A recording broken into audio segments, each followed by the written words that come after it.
In the year 701 BC, a war of immense scale unfolded, a world war like nothing ever seen before. This war is mentioned 3 times in the Bible, specifically in the books of Kings, Isaiah, and Chronicles. King Sennacherib of Assyria led an aggressive campaign against nations that dared to rebel against him. As he arrived at Jerusalem, his mighty army, numbering 185,000 soldiers, was struck with awe at the sight of the formidable Great Wall. As the siege of Jerusalem began, King Hezekiah embarked on a heartfelt journey and offered a prayer full of sincerity, seeking to protect his kingdom from falling.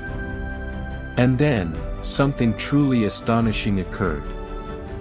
That night the angel of the Lord went out and put to death 185,000 in the Assyrian camp. When the people got up the next morning, there were all the dead bodies. 2 Kings 19 verse 35. Suddenly, without any preparation, an angel of God appears in the dead of night while everyone is sleeping. In the morning, no one wakes up. This is one of the most fascinating stories about the miracles that happened to Israel during one of the most notorious wars, a world war, in today's dimensions. After Hezekiah and other kings refused to pay taxes to Sennacherib, the Assyrian king launched a war campaign to suppress the rebellion, reconquer the rebellious states, and enslave them. At that time, the Assyrian army was the largest and most powerful in the Middle East. The military strategy of the kingdom was centered around a formidable combination of a large infantry force, a chariot force, and a cavalry force. On the other hand, the army of the kingdom of Judah was significantly smaller in comparison. It mainly consisted of a small royal guard, and during times of war, a militia was recruited from the local peasants. After Sennacherib overthrew 2 strong cities, Azekah and Kish, in the kingdom of Judah on his way to Jerusalem, he mercilessly murdered masses of people. Sennacherib was determined to conquer Jerusalem, but King Hezekiah had a clever plan. He ordered the construction of a dam, over 500 meters long, at the Gihon spring outside the city walls. This strategic move aimed to cut off the water supply to the Assyrians, ensuring that only King Hezekiah's army and men would have access to it. The plan was well thought out and meant to give an advantage to the smaller army of King Hezekiah. When morning came, the people saw that the water from the spring had stopped because of the dam. They knew something amazing had happened. The Assyrian army was confused and weakened without water, while King Hezekiah's army was ready and strong. This amazing event played a big part in the war, showing that with smart planning and faith, even a smaller army could overcome a bigger and stronger one. It was a true miracle that helped Israel in the face of a powerful enemy. A great many people were gathered, and they stopped all the springs and the wadi that flowed through the land, saying, "Why should the Assyrian kings come and find water in abundance?" Hezekiah strengthened himself and built up the entire wall that was broken down and raised towers on it, and outside it he built another wall. He also strengthened the Millo in the city of David and made weapons and shields in abundance. 2 Chronicles 32 verses 4-5. Sennacherib, the Assyrian king, was facing a challenging task in his war against Jerusalem because of the formidable wall built by Hezekiah around the city. To try and avoid a difficult battle, he sent 3 senior generals from his army, Tartan, Rabsaris, and Rabshakeh, to persuade the residents of Jerusalem to surrender peacefully. Rabshakeh delivered a brilliant speech in the field of conquest, and you can find a detailed account of it in the books of Kings and Isaiah. He tried to convince the people of Jerusalem to give up without fighting, but they refused to surrender. Since the residents of Jerusalem stood firm and declined Rabshakeh's request to surrender, the siege on the city began. The situation was tense, and both sides were prepared for a battle that would determine the fate of Jerusalem. The king of Assyria sent his supreme commander, his chief officer and his field commander with a large army, from Lachish to King Hezekiah at Jerusalem. They came up to Jerusalem and stopped at the aqueduct of the upper pool, on the road to the washerman's field. They called for the king, and Eliakim son of Hilkiah the palace administrator, Shebna the secretary, and Joah son of Asaph the recorder went out to them. 2 Kings 18 verses 17-18. After that, Sennacherib sent his messenger to stand near the city wall where Hezekiah's soldiers were guarding the city. The messenger started to say mean things about King Hezekiah and God, like insults and bad words. Where are the gods of Hamath and Arpad? Where are the gods of Sepharvaim, Hena, and Ivah? Have they rescued Samaria from my hand?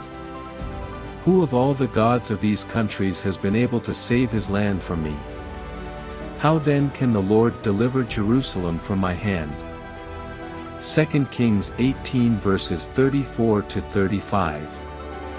At that tough moment, with the soldiers quiet and the king of Assyria and his army surrounding Jerusalem, King Hezekiah needed to find a way to get out of this situation. But instead of depending on his own strength, he did something amazing. He stood up and prayed to God with all his heart. And Hezekiah prayed to the Lord, "Lord, the God of Israel, enthroned between the cherubim, you alone are God over all the kingdoms of the earth. You have made heaven and earth." 2 Kings 19 verse 15. During that very night, a tremendous miracle happened for Israel. God's angel came and attacked the Assyrian camp, defeating a massive army of 185,000 soldiers. Then the angel of the Lord went out and put to death 185,000 in the Assyrian camp. When the people got up the next morning, there were all the dead bodies. Isaiah 37 verse 36. The text in Chronicles looks very similar to, "And the Lord sent an angel, who annihilated all the fighting men and the commanders and officers in the camp of the Assyrian king. So he withdrew to his own land in disgrace." 2 Chronicles 32 verse 21. One of the commentators quotes the words of Berossus, a Greek historian from the 3rd century BC, who reviewed the history of Assyria and Babylon from its beginnings until it falls to the Macedonians. According to Berossus, Sennacherib, the ruler of the Assyrians, was a powerful king who waged wars across Asia and Egypt. After his campaign in Egypt, he returned to Jerusalem. However, upon his arrival, he found his soldiers and Rabshakeh, one of his senior officials, facing a threat of a plague. Due to what seemed like divine intervention, the plague spread through his army during the siege. On the first night, a staggering 185,000 men, including army chiefs and battalion leaders, died. This disaster filled him with terrible fear and terror, so he fled with his remaining forces to his kingdom in Nineveh. It is interesting that an event that Berossus describes is remarkably reminiscent of the miraculous event mentioned in the Bible. The Bible connects this event to the angel of God, who struck the Assyrians, causing them to retreat in panic. Such outbreaks were common among armies besieging cities during droughts, often caused by nutritional deficiencies, poor hygiene, sanitation issues, and overcrowding of people over an extended period. History also tells us about the devastating outbreak of a deadly disease in Europe during the mid-14th century, known as the Black Death, which tragically claimed the lives of approximately 25 million people. Interestingly, This disease was often depicted as the angel of death reaping people. In any case, the prayers of King Hezekiah and the prophet Isaiah to God were answered, leading to the salvation of the kingdom of Israel. Despite the destruction that fell upon other capital cities of rebellious kingdoms in Assyria, Jerusalem alone emerged unharmed. This miraculous rescue left a profound impression on the people of that generation, Jews and foreigners alike. Even in distant Babylon, the Book of Chronicles mentions the impact that this event had. But when envoys were sent by the rulers of Babylon to ask him about the miraculous sign that had occurred in the land, God left him to test him and to know everything that was in his heart. 2 Chronicles 32 verse 31. And this is what happened in Egypt right after the amazing miracle done by God's angel. In that day there will be an altar to the Lord in the heart of Egypt, and a monument to the Lord at its border. It will be a sign and witness to the Lord Almighty in the land of Egypt. When they cry out to the Lord because of their oppressors, He will send them a Savior and Defender, and He will rescue them. So the Lord will make Himself known to the Egyptians, and in that day they will acknowledge the Lord.